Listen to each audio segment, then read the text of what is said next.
안녕하세요. 잠잘 때 듣는 재미있는 이야기 달린 책방입니다. 오늘은 6편의 이야기와 수면 음악으로 편안한 잠자리를 준비하였습니다. 첫 번째 이야기는 진정한 친구 이야기인데요. 이 이야기는 어려울 때 친구가 진짜 친구다라는 이야기를 해주고 있답니다. 내가 가진 것이 많거나 잘 나갈 때는 주변에 친구가 참 많은 것 같아요. 나의 조건이나 내가 가진 것들에 끌려서 그렇겠지요. 하지만 내가 가진 것이 없거나 어려울 때 내 옆에 있어주는 친구는 얼마나 될까요? 내 곁에 진정한 친구가 한 명이라도 있다면 우리는 살아가는데 큰 힘이 될 거랍니다. 어른들의 삶에서 성공한 인생을 이야기할 때 돈이나 명예보다 친구를 이야기하고 10대 친구들의 행복한 일상을 떠올리면 친구가 빠지지 않지요. 내게 진정한 친구는 누구일까? 곰곰이 생각해보다가 내가 진정한 친구가 되어 주어야겠다라는 생각이 들더라고요. 나로 인해 내 친구가 살아가는데 큰 힘이 된다면 그 또한 나 역시도 큰 기쁨이 될 것 같아요. 내가 진정한 친구라면 상대 또한 그 마음이 전해져서 진정한 친구가 되겠지요. 상대를 마음으로 아끼고 사랑해주는 따뜻한 친구가 되어 보자고요. 벌써 제 마음도 따뜻해지는 것 같아요. 오늘도 재미있는 이야기 들으며 편안한 밤, 행복한 꿈 꾸며 잘 자요. 구독과 좋아요, 알람 설정은 저에게 큰 힘이 됩니다. 진정한 친구. 옛날 어느 마을에 한 아버지와 아들이 살고 있었습니다. 아버지는 늦게 얻은 아들 용이를 금이야 오기야 하며 귀하게 키웠답니다. 귀엽게만 자란 탓인지 용이는 청개구리처럼 말을 안 듣고 굼벵이처럼 게을렀습니다. 아버지는 용이 때문에 걱정이 이만저만이 아니었습니다. 가장 큰 걱정은 용이가 사귀는 친구들이었습니다. 용이는 좋지 않은 친구들과 어울려 다니며 나쁜 짓을 일삼았습니다. 과일 서리는 예사이고 닭 서리까지 했답니다. 그러다가 주인에게 들켜 혼쭐난 적도 한두 번이 아니었습니다. 아들의 나쁜 버릇을 고쳐주기 위해 아버지는 한 가지 꾀를 냈습니다. 어느 날 아버지는 아들을 불러놓고 말했습니다. 용아, 이제 너도 나이가 들었으니 사람 구실 좀 해야지. 밤낮 나쁜 친구들과 어울려 못된 짓이나 하고 다니면 되겠느냐? 참, 아버지도 제 친구들이 어때서요? 제 친구들이야말로 진짜 친구라고요. 아들은 당당하게 말했습니다. 친구라고 다 친구는 아니란다. 친구 때문에 어렵고 괴로운 일을 당해도 변치 않는 친구가 진정한 친구인 게야. 맞아요, 아버지. 제게도 그런 친구가 아주 많아요. 아들은 아주 자신만만했습니다. 오냐, 그렇다면 우리 둘 중에 누가 진정한 친구를 두었는지 어디 한번 내기해볼까? 네, 그래요. 저한테 진정한 친구가 얼마나 많은지 금방 아시게 될 거예요. 아들의 큰 소리에 아버지는 빙그레 웃었습니다. 아버지는 이때야말로 아들의 나쁜 버릇을 고쳐줄 수 있는 좋은 기회라고 생각했습니다. 아버지는 아들을 데리고 뒤곁 돼지우리 앞으로 갔습니다. 아버지, 냄새나는 돼지우리 앞에서 무슨 생각을 그리 하세요? 아들은 물었지만 아버지는 아무 대답도 하지 않았습니다. 아들은 아버지가 무슨 생각을 하는지 더욱 궁금해졌습니다. 잠시 후 아버지는 제일 큰 돼지를 가리키며 말했습니다. 용아, 저 돼지를 잡자. 그 말에 게으른 아들은 얼굴을 찡그렸습니다.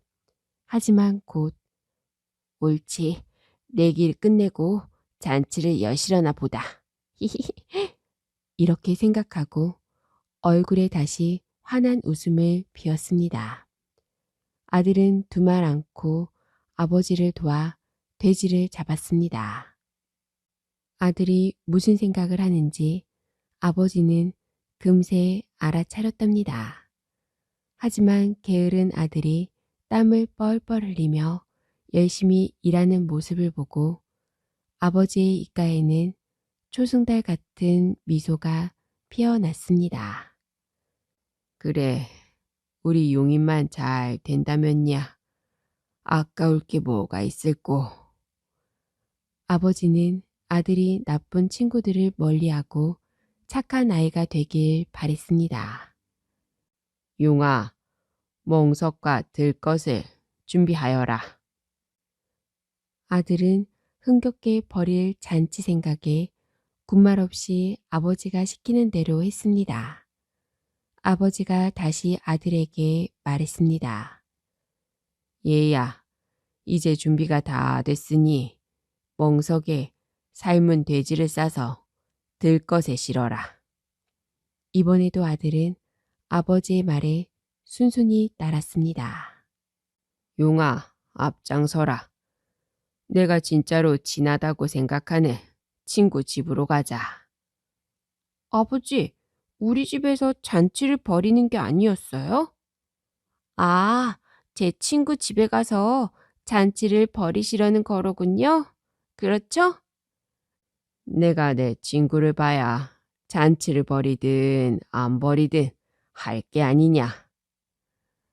아들의 말에 아버지는 웃으며 대답했습니다. 용아, 친구에겐 다른 말 말고 내가 일러준 대로만 해야 한다. 그래야 너와 그 친구가 얼만큼 친한지 알아볼 수 있을 거야. 예, 아버지, 걱정 마세요. 아버지와 아들이 들것을 들고 집을 나섰습니다. 캄캄한 밤 하늘에서는 밝은 달림이 두 사람을 지켜보고 있었습니다. 이윽고 아들의 친구가 사는 집에 이르렀습니다. 아들이 친구를 문간으로 불러냈습니다. 간밤에 집에 도둑이 들었는데 쫓다가 그만 죽이고 말았지 뭐야. 아버지와 내가 잠시 생각할 동안만 이 도둑을 너희 집에 숨겨줄 수 있겠니? 부탁이야. 뭐라고? 왜 하필 우리 집이야? 나중에 관가에서 알면 어떡하라고. 안 돼. 어서 가. 얼굴이 새파랗게 질린 아들의 친구는 대번에 거절했습니다. 자신만만하던 아들은 풀이 죽어 입을 다물고 말았습니다. 그곳을 떠나면서 아버지는 아들에게 조용히 말했습니다. 용아, 그 아이가 너와 제일 친한 친구라고 했느냐? 자, 그러면 이번에는 이 아버지의 진정한 친구 집으로 가보자. 두 사람은 아버지의 친구 집에 왔습니다. 아버지는 친구에게 아까 아들이 한 것과 똑같은 말을 했습니다. 아버지의 친구는 깜짝 놀라며 아버지의 손을 잡고 말했습니다. 염려 말고 어서 들어오게. 들어가서 차근차근 의눈에 보세. 자, 어서. 그런데 집 안으로 들어가서 멍석을 풀자 삶은 돼지가 쑥 나오지 않겠습니까? 놀라게 해서 미안하네. 사실은 이 애를 바로잡으려고 거짓말을 한 것이라네. 결국 잔치는 아버지의 친구의 집에서 열렸답니다. 용아, 이 아저씨처럼 친구가 어려운 일을 당했을 때 도와주는 친구가 진정한 친구인 게야. 알아들었느냐? 이 일로 크게 깨달은 아들은 그 뒤 나쁜 친구들을 멀리하고 착한 사람이 되었답니다. 김부자의 양반 노릇.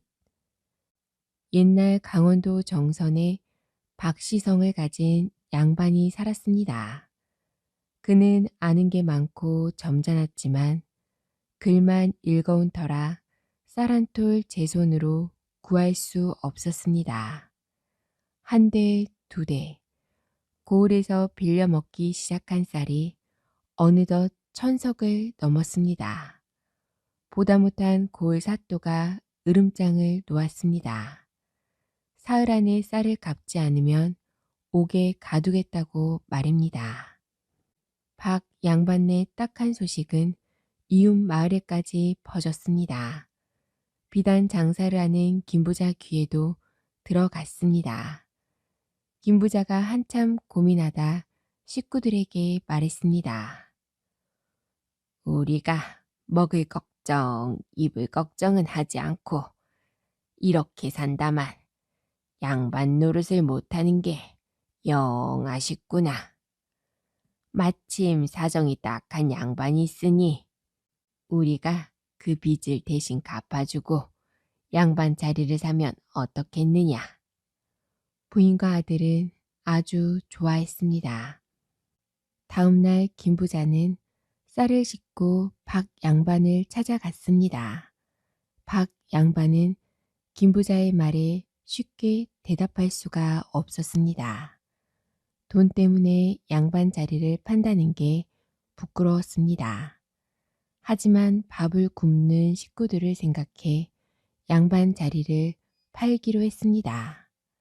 박 양반은 김부자에게 양반 문서와 책 한 권을 내밀었습니다. 이 책에 적힌 대로만 하면 양반이 될 수 있을 것입니다.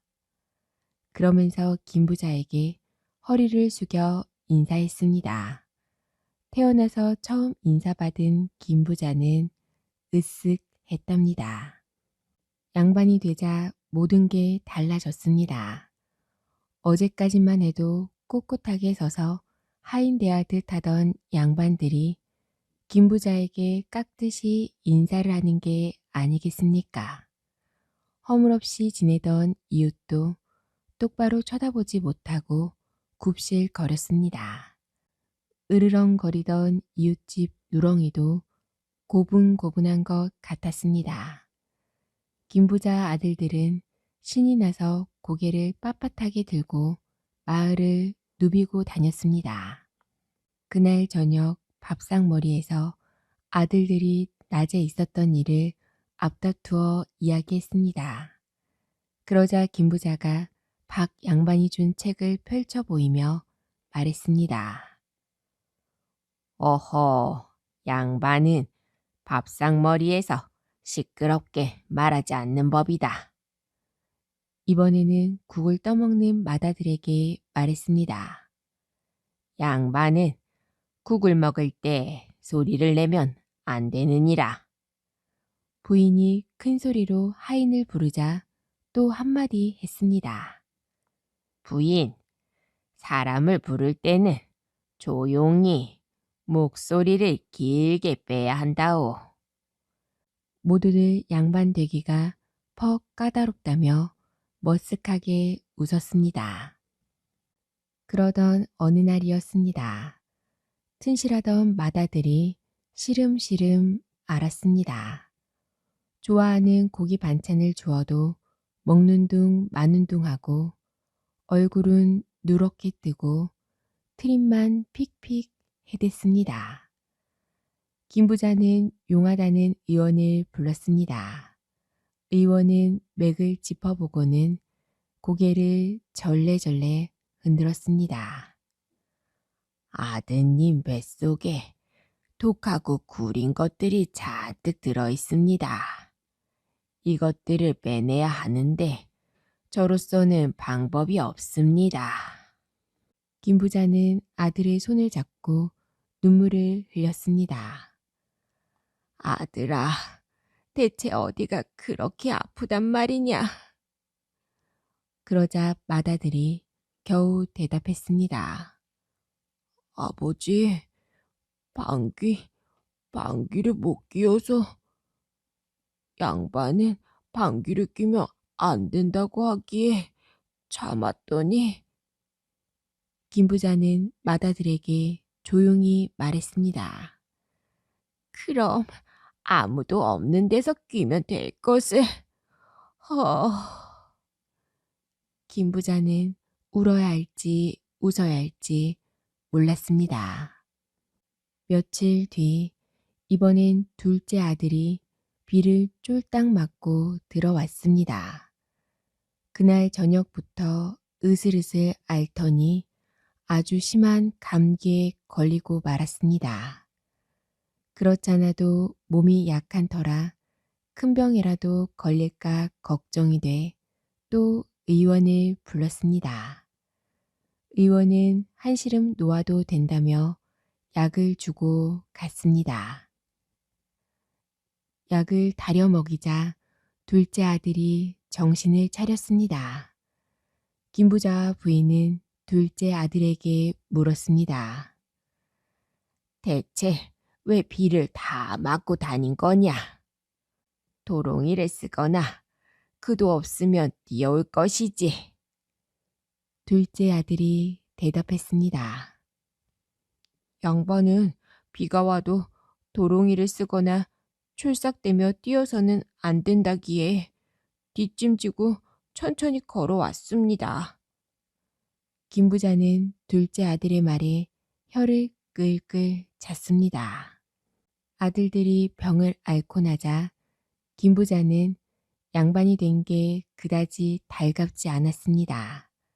그런데 이번에는 부인이 또 말썽이었습니다. 부인이 하루가 멀다 하고 옷을 새로 해 입었답니다. 이날도 바느질을 잘하는 동네 안악이 부인의 허리치수를 재고 있는 모습을 보았습니다. 김 부자는 몹시도 못마땅했습니다. 양반 마누라가 되더니 거칠에만 정신이 팔린 것 같았습니다.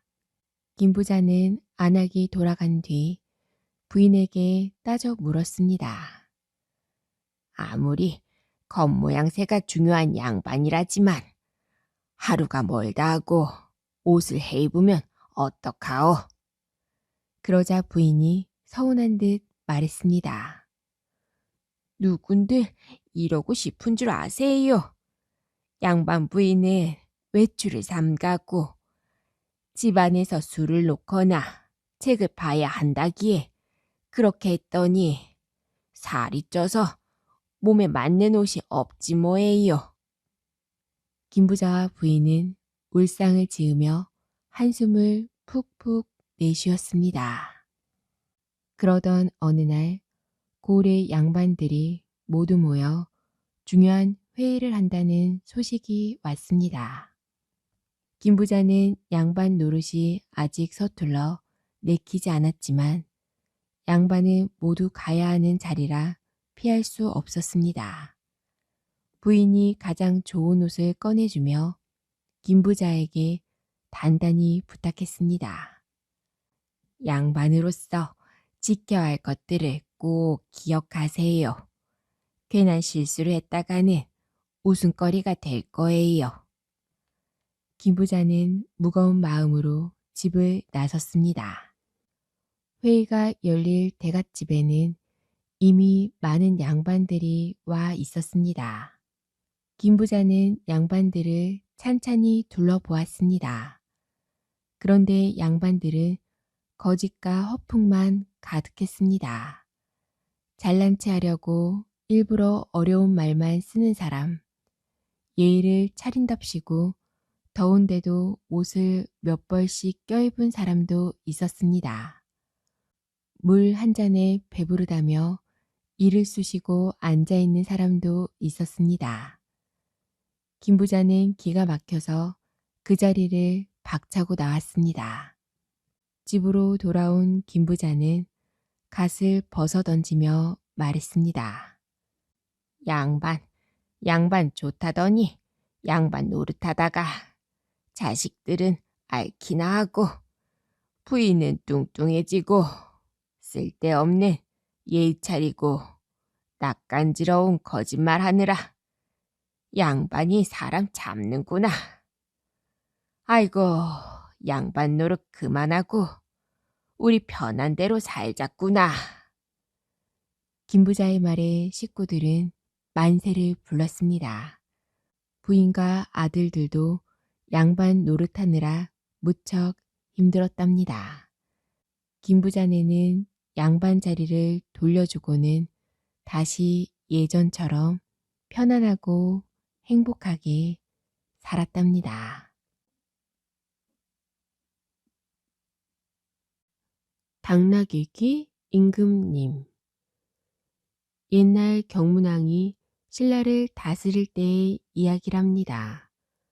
경문왕은 지혜롭고 어진 임금님이었지만 남들에게 말 못할 비밀이 한 가지 있었습니다. 그것은 바로 커다란 귀였습니다. 경문왕의 귀는 어느 날부터 커지기 시작하더니 날마다 자라났습니다. 하룻밤을 자고 나면 쑥쑥 자라 눈썹 위에까지 삐쭉 올라오고 또 하룻밤을 자고 나면 귀는 이마 위까지 올라왔습니다. 이를 어쩐담. 내 귀가 당나귀 귀처럼 자꾸만 커지네. 귀가 자라면 자랄수록 경문왕의 걱정도 점점 커져만 갔습니다. 경문왕은 백성들의 존경을 받아야 할 임금이 커다란 귀 때문에 놀림거리가 될까봐 두려웠습니다. 내 귀가 이렇게 커진 걸 보면 신하들과 백성들이 배를 잡고 웃을 거야. 한나라의 임금이 사람들의 놀림거리는 될 수가 없지. 경문왕은 누구에게도 이 비밀을 말하지 않고 큰 귀를 감출 수 있는 커다란 관을 머리에 썼습니다. 그래서 아무도 임금님의 귀가 커진 것을 알지 못했습니다. 하지만 임금님의 귀는 하루가 다르게 더 커다랗게 자랐고 이제 관 속에도 더 이상 들어가지 않았습니다. 귀가 관 위로 솟아오를 것만 같은데 이를 어쩌지. 누구에게 말을 할 수도 없고 이 일을 어쩐다. 임금님은 여러 날 고민을 했습니다. 그래, 더 큰 관을 만들어 써야겠다. 이렇게 생각한 경문왕은 신하에게 명령했습니다.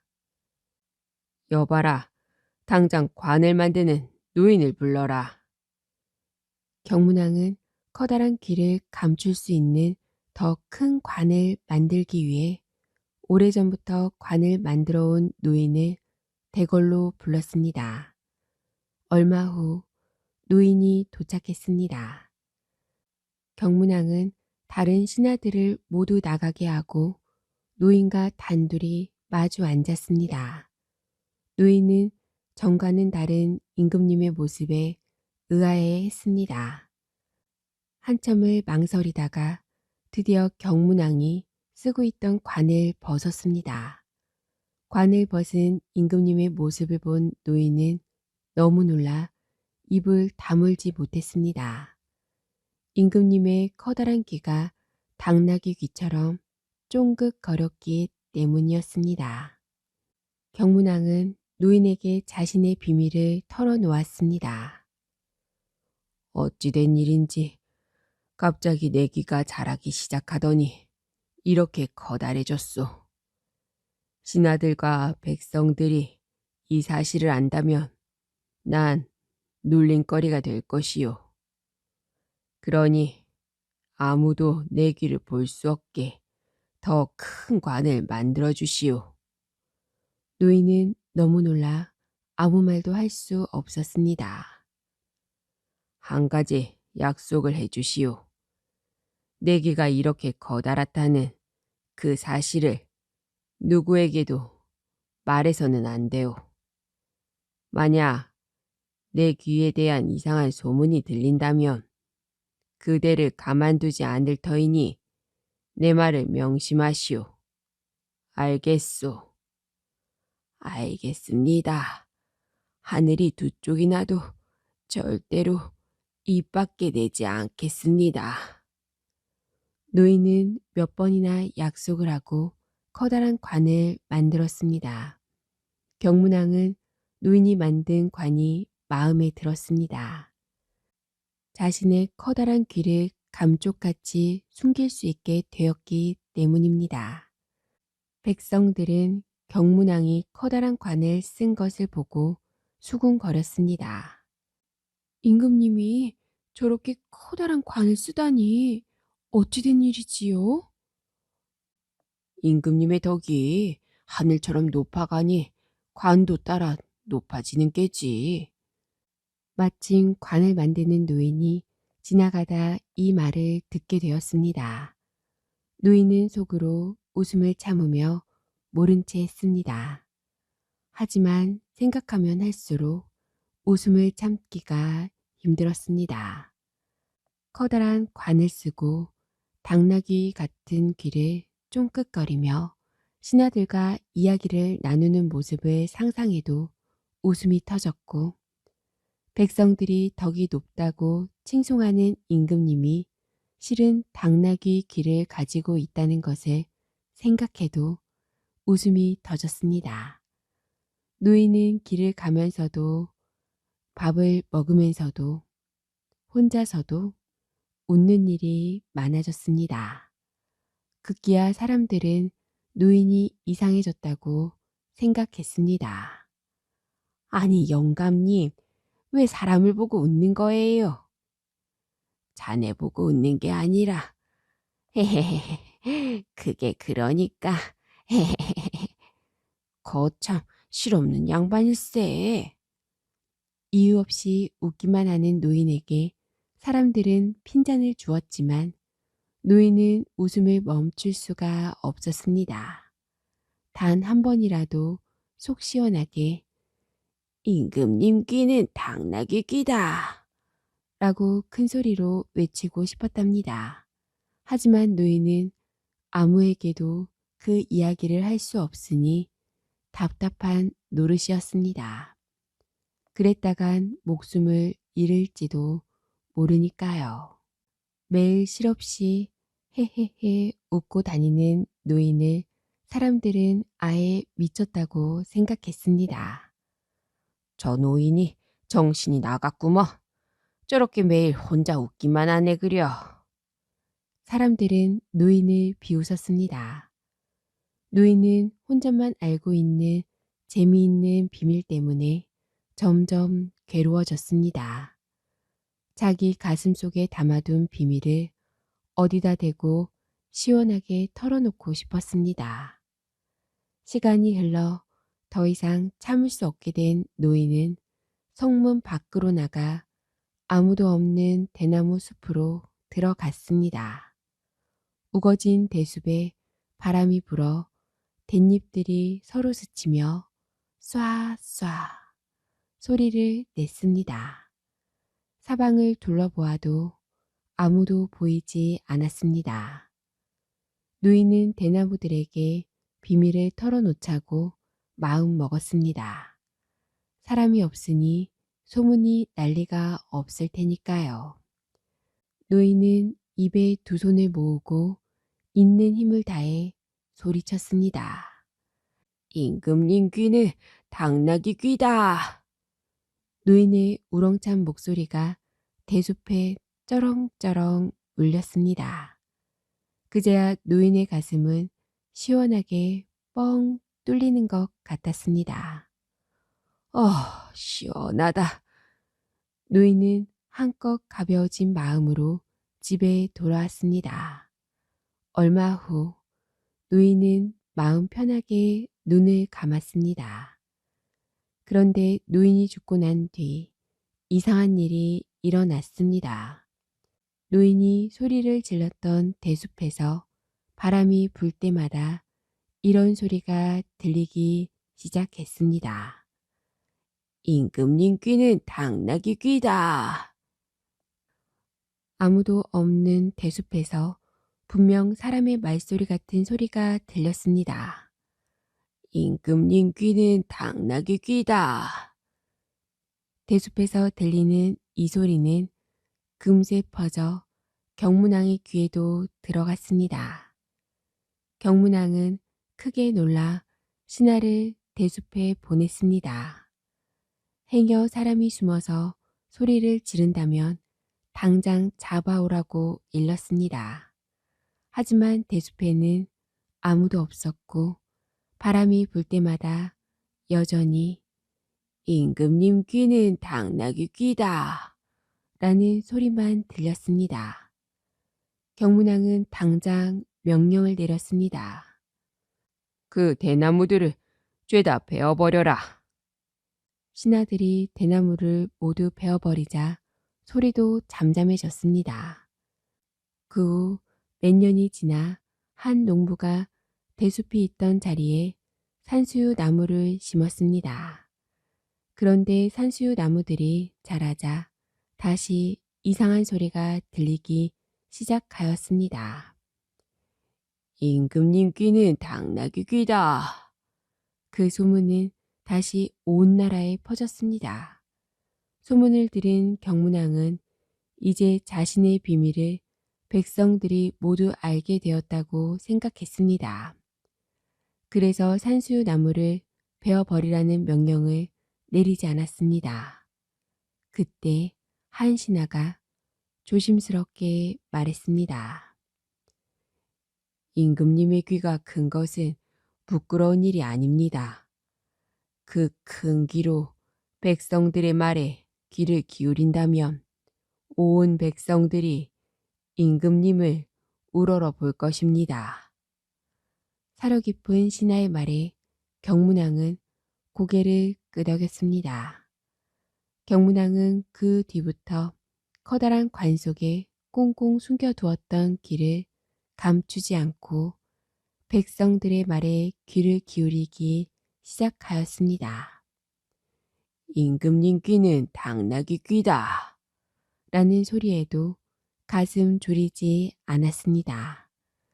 당나귀처럼 커다란 귀 덕분에 더욱 어진 임금이 될 수 있었답니다. 연호랑과 새우녀. 신라의 바닷가 마을에 사이좋은 부부가 살고 있었습니다. 남편의 이름은 연호, 해처럼 용감하고 듬직하였습니다. 부인의 이름은 새우, 달처럼 곱디 고왔습니다. 연호랑은 매일 바다로 나가 해초를 따거나 물고기를 잡았고 새우녀는 배틀에 앉아 배를 짰습니다. 하루는 연호랑이 바다로 나가 이 바위 저 바위로 훌쩍훌쩍 뛰어다니며 미역을 따고 있었습니다. 그때 저 멀리서 바위 하나가 둥둥 떠내려 왔습니다. 이상하네. 바위가 떠다니다니. 연호랑은 그 바위 위로 펄쩍 뛰어 올랐습니다. 바위는 기다렸다는 듯 쏜살같이 바다로 나아갔습니다. 깜짝 놀란 연호랑은 바위에 털썩 주저앉았습니다. 연호랑이 탄 바위는 흘러 어느 섬에 닿았습니다. 여기가 어디지? 새우녀가 기다릴 텐데. 연호랑은 조심조심 바위에서 내렸습니다. 사르르 철컥, 사르르 철컥. 한편 배를 짜던 새우녀는 밖을 내다보았습니다. 해가 구름에 가려졌는지 낮인데도 하늘이 어둑어둑 했답니다. 무슨 일이 생기려나? 연호랑이 아직 안 들어왔는데. 새우녀는 바닷가로 나가 연호랑을 찾았습니다. 하지만 연호랑의 모습은 어디에도 보이지 않았습니다. 연호랑, 어디 있어요? 연호랑! 밤이 되자 환한 달빛이 바닷가를 비추었습니다. 새우녀는 연호랑의 신발이 놓여있는 바위를 발견했습니다. 연호랑, 연호랑! 새우녀는 허겁지겁 바위 위로 올라갔습니다. 그리고 연호랑의 신발을 가슴에 꼭 품었습니다. 그 순간 바위가 둥실둥실 움직이며 바다로 떠내려 갔습니다. 어디로 가는 거니? 연호랑이 있는 곳으로 데려다 주렴. 달빛이 어디론가 떠가는 새우녀를 환히 비춰 주었습니다. 마침내 새우녀가 탄 바위가 어느 섬에 도착하였습니다. 여기가 어딜까? 새우녀는 조심스럽게 바위에서 내렸습니다. 그때 저쪽에서 섬 사람들이 다가왔습니다. 섬 사람들은 새우녀를 보고 깜짝 놀랐습니다. 아리따운 여인이 바위를 타고 왔기 때문이었습니다. 섬 사람들은 급히 이 사실을 왕께 알렸습니다. 어서 그 여인을 데려오너라. 신하가 왕의 명령을 받고 급히 새우녀를 찾아왔습니다. 궁궐로 온 새우녀는 왕 앞에 엎드려 간절히 청하였습니다. 왕이시여, 저는 이 신발의 주인을 찾으러 떠나야 하옵니다. 그러자 왕이 미소를 지으며 부드럽게 말하였습니다.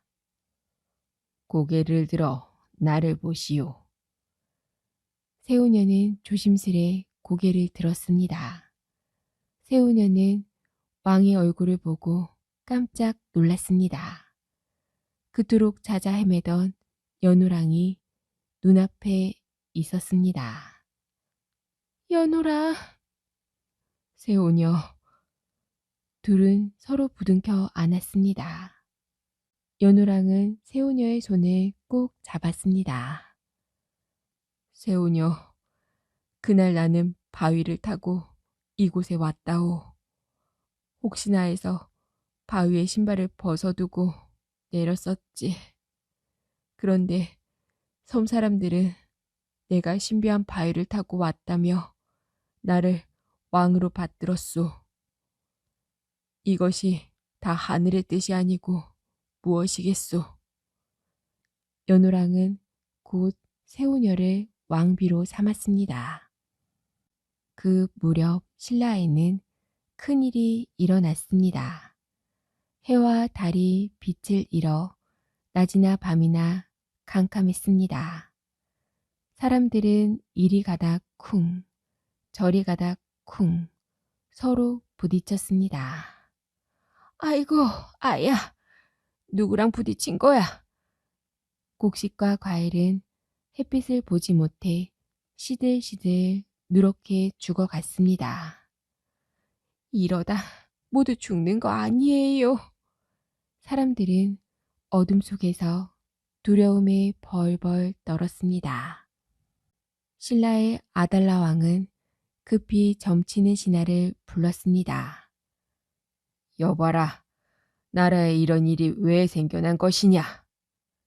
신하가 점괘를 보고 걱정스러운 얼굴로 말했습니다. 신라에 있던 해와 달의 기운이 일본으로 갔사옵니다. 그래서 해와 달이 모두 빛을 잃은 것이옵니다. 뭐, 그게 무슨 말이냐? 바다를 건너가 일본의 왕과 왕비가 된 여노란과 세우녀가 해와 달의 기운이 옵니다. 이들이 신라로 돌아와야 합니다.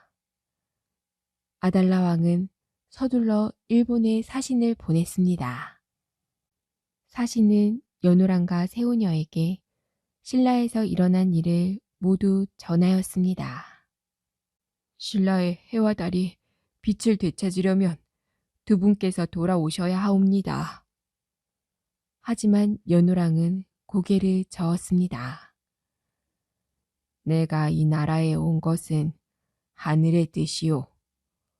이곳 백성을 두고 어찌 돌아갈 수 있겠소. 그 대신 왕비가 짠 비단을 드리겠소. 비단을 가져가 하늘의 제사를 지내시오. 세오녀는 정성스레 비단을 짜기 시작하였습니다. 하늘이시여, 캄캄한 신라에 환한 빛을 주시옵소서.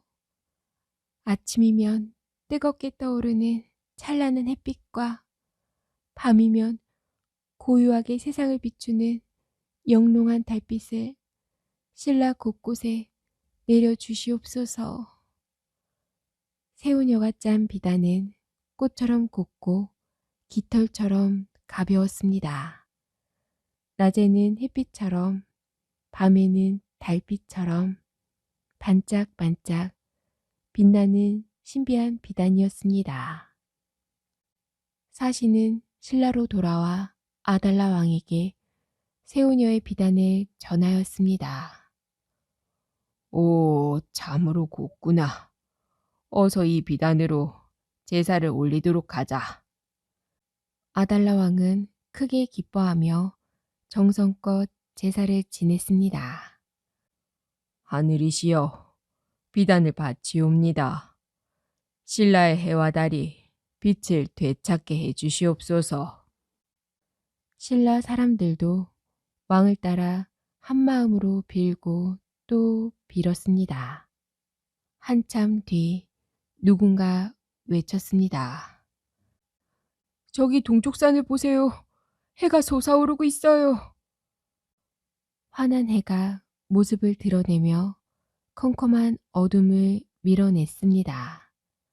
그 모습을 본 사람들은 서로 얼싸안고 웃었습니다.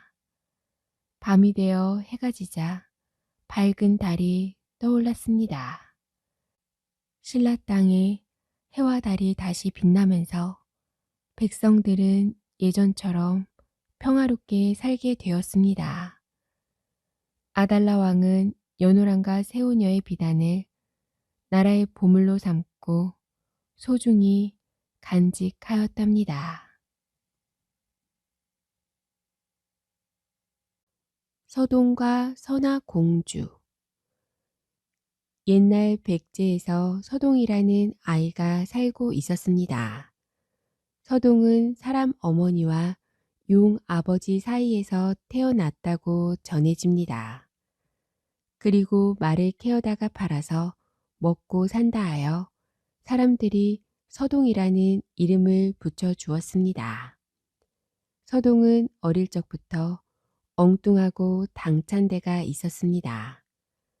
어느 날 서동은 신라의 도읍지인 경주로 갔습니다. 신라 진평왕의 셋째 딸 선화공주가 무척 아름답다는 소문을 듣고 찾아간 거였습니다. 선화공주를 꼭 내 아내로 맞아야지. 서동은 아이들에게 말을 나누어 주며 선화공주님은 남모르게 시집가 놓고 밤에 서동의 방으로 알을 품고 간다라는 노래를 가르쳐 주었습니다.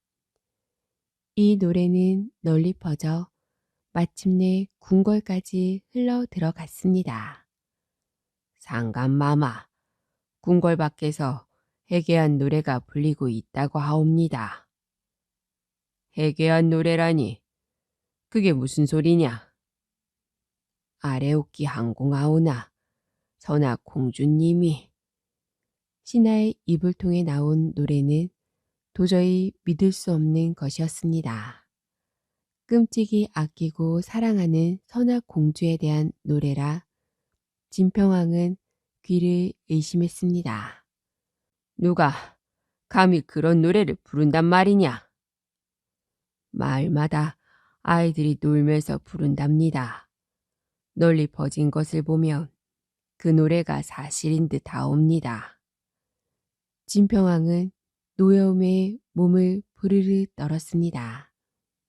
상감마마, 선하공주님을 이대로 두면 아니 될 줄로 아옵니다. 진평왕은 선하공주가 눈에 넣어도 아프지 않은 딸이었지만 신하들의 간청을 모른 채 할 수는 없었습니다. 그래서 하는 수 없이 선하공주를 멀리 귀양 보내게 되었습니다. 공주가 귀양을 떠나는 날이었습니다. 왕후는 눈물을 흘리며 귀한 금덩이를 딸에게 주었습니다. 공주가 귀양지로 가는 길에 어떤 젊은이가 나타나 선하공주에게 절을 올리며 말했습니다. 공주마마, 제가 공주님을 모시며 따라가도 되겠습니까? 공주는 그 젊은이가 어디서 온 누구인지 모르지만 믿음직스럽고 마음에 들어서 그렇게 하라고 허락했습니다. 선하공주는 자기의 신세가 딱하여 눈물 지을 때가 많았습니다. 사랑하는 부모님과 정든 궁궐을 떠나 홀로 먼 곳으로 가야 하다니 나는 이제 어떻게 살아야 할까? 선하공주는 부모님에 대한 그리움과 앞날에 대한 두려움으로 한없이 눈물을 흘렸습니다.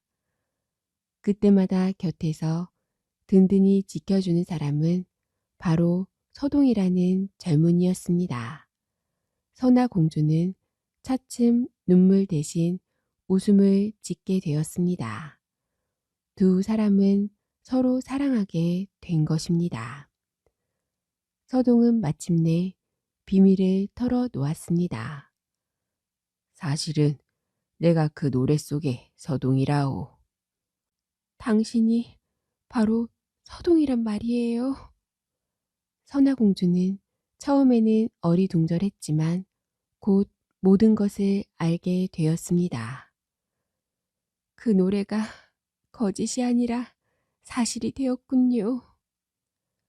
아름다운 당신을 아내로 얻고 싶어서 그런 노래를 지어 불렀다오. 미안하오. 아니어요. 당신을 만나게 되어 오히려 고마운걸요.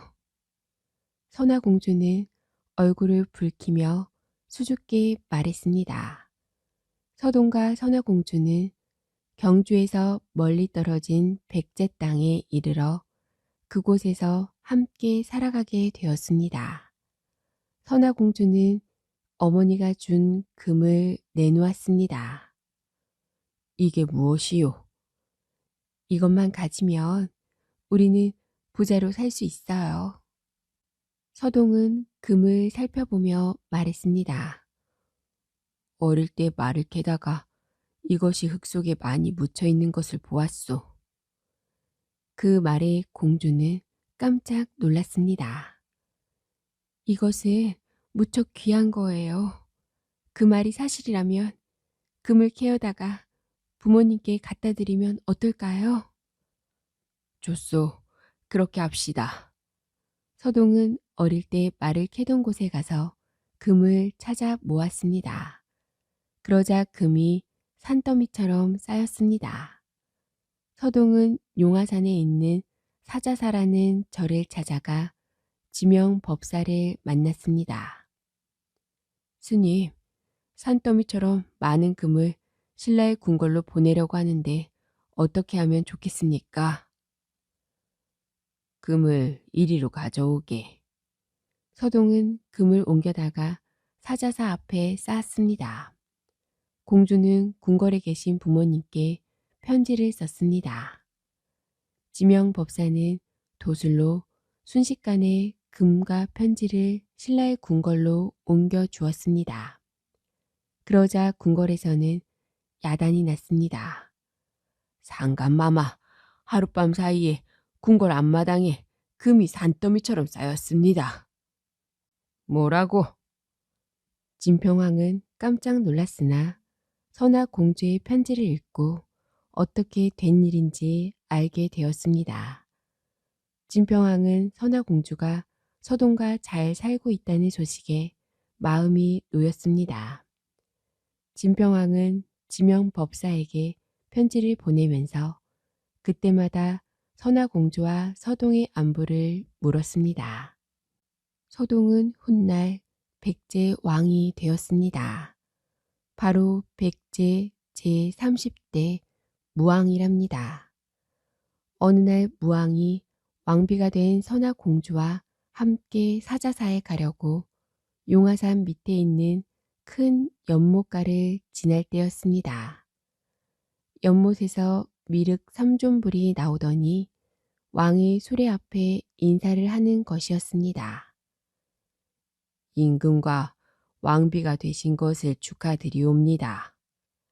이렇게 말한 뒤 미륵 삼존불이 사라지자 왕비가 말하였습니다.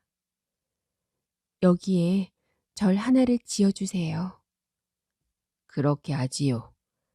그런데 이 큰 연못을 어떻게 메우지? 무왕은 지명법사에게 의논을 했습니다.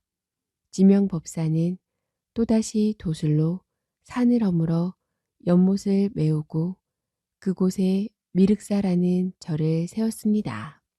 신라 진흥왕도 기술자를 보내어 그 공사를 도왔는데 그 절은 지금은 터만 남아 미륵사지로 불린답니다. 울산 바위 이야기. 아주 먼 옛날 일이랍니다. 하느님은 하늘과 땅을 만들고 바다도 만드셨습니다. 그런 다음 아름다운 산도 만드셨습니다. 지금까지 만든 어떤 산보다도 아름다운 산을 하나 만들어야지. 하느님은 산을 만들기에 가장 좋은 곳을 찾아 이리저리 둘러보았습니다. 옳지, 저기가 좋겠군. 하느님은 아침 해가 떠오르는 동해 바다 쪽을 바라보았습니다. 그곳은 우리나라 강원도 땅이었습니다. 아름다운 산을 만들려면 바위로 된 봉우리가 많아야 해. 봉우리를 12,000개쯤 만들면 이 세상에서 가장 아름다운 산이 될 거야. 하느님은 이 산의 이름을 금강산이라고 지었습니다. 봉우리를 12,000개나 만들려면 온 나라에 있는 바위들을 다 불러 모아야겠구나. 이렇게 생각한 하느님은 온 나라 구석구석까지 다 들릴 만큼 큰 소리로 외쳤습니다. 나는 세상에서 제일 아름다운 산을 만들려고 한다. 12,000개의 봉우리가 필요하니 스스로 멋지다고 생각하는 바위들은 모두 모이거라. 이 말을 듣고 나라 안 곳곳에 있던 수많은 바위들이 앞을 다투어 금강산으로 모여들었습니다. 저마다 잘생겼다고 뽐내던 바위들이었습니다. 늦기 전에 얼른 가야지. 세상에서 가장 아름다운 산에 살게 되면 너무너무 행복할 거야. 바위들은 설레는 마음으로 금강산을 향해 구름처럼 모여들었습니다. 하나같이 멋지게 생긴 바위들이었습니다. 제주도 한라산에 있던 바위들도 바다를 건너와 금강산으로 향했습니다.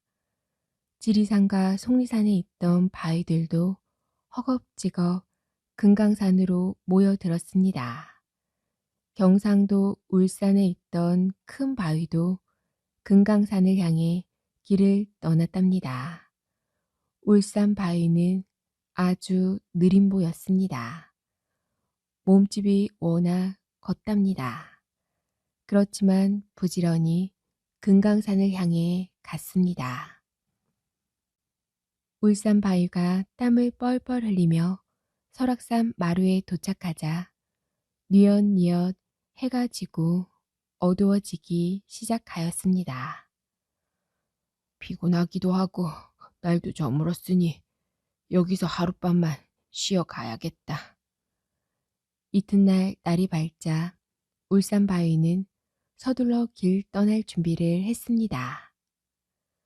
이제 조금만 더 가면 금강산에 닿을 수 있겠지. 울산 바위가 막 길을 떠나려 할 때였습니다. 하늘나라 심부름꾼이 달려와 기막힌 소식을 전했습니다. 당신은 금강산에 갈 필요가 없게 되었소. 하느님께서 어젯밤에 12,000봉 봉우리를 다 만드셨다오. 그러니 다시 고향으로 돌아가도록 하시오. 울산 바위는 그 자리에 털썩 주저앉고 말았습니다. 이럴 줄 알았으면 어젯밤에 쉬지 않고 곧장 올라갈 걸 그랬구나. 할 수 없지. 울산으로 되돌아가는 것도 쑥스러운 일이니 여기서 그냥 눌러 살아야겠어. 경치가 이만한 곳도 흔하지 않으니까. 울산 바위는 이렇게 생각하며 설악산에 머물기로 마음을 정했습니다. 그리고 이렇게 스스로를 위로했습니다. 울산보다 경치가 아름다운걸. 그로부터 오랜 세월이 흘렀습니다. 울산 고을에 욕심쟁이 원님이 새로 오게 되었습니다. 그 원님은 울산 바위에 얽힌 이야기를 전해 듣고 골똘히 생각에 잠겼습니다. 울산에 있던 바위를 설악산에 빼앗겼으니 분하기 짝이었구나. 그 큰 바위를 울산으로 다시 옮겨올 수도 없고 그렇다고 찾아가서 깨뜨릴 수도 없으니 며칠 동안 국리를 거듭하던 원님에게 문득 좋은 생각이 떠올랐습니다. 원님은 부하들을 불러놓고 말하였습니다. 설악산이 있는 양양고을 원님을 만나러 갈 테니 가마를 준비시켜라. 원님은 서둘러 양양고을 원님을 찾아갔습니다. 양양고을 원님은 갑자기 찾아온 울산고을 원님을 보고 어리둥절했답니다. 하지만 반갑게 맞이하였습니다. 울산고을 사또께서 이 먼 길을 무슨 일로 찾아오셨습니까? 사또를 찾아온 것은 이 고을 설악산에 있는 바위 때문이올시다. 그렇습니까? 우리 고을 설악산에는 멋진 바위들이 아주 많이 있지요. 그 바위들을 구경하러 오신 거로군요. 양양고을 원님의 말에 울산고을 원님은 코 웃음을 쳤습니다. 그게 아니고 울산 바위 때문입니다. 울산 바위라니요? 도대체 무슨 말씀이신지요? 양양고을 원님의 눈이 휘둥그레졌습니다. 사또께서도 아시겠지만 그 바위는 원래 우리 울산 땅에 있던 바위올시다. 오랜 옛날 하느님께서 금강산을 만들기 위해 바위들을 불러 모을 때 금강산으로 가다가 이곳 설악산에 주저앉게 되었다지 않습니까? 저도 그 이야기는 알고 있습니다만. 그렇다면 우리 울산바위 덕분에 설악산이 더욱 아름답게 되었다고 할 수 있겠군요. 그러니 그 바위에 대한 세를 받아가는 것이 마땅하지 않겠습니까? 양양골원님은 잠시 생각에 잠겼습니다. 그러더니 웃는 얼굴로 부드럽게 말했습니다. 사또, 울산 바위는 우리 고을 사람들이 울산에서 가져온 것이 아닙니다. 금강산으로 가다가 스스로 설악산에 주저앉은 것이지요. 설악산에는 울산 바위 말고도 멋진 바위들이 얼마든지 있습니다. 그러니 자리만 많이 차지하고 있는 울산 바위를 하루바삐 울산으로 옮겨주시지요. 무슨 수로 그 큰 바위를 가져가겠습니까? 그게 어렵다면 우리에게 세를 내십시오.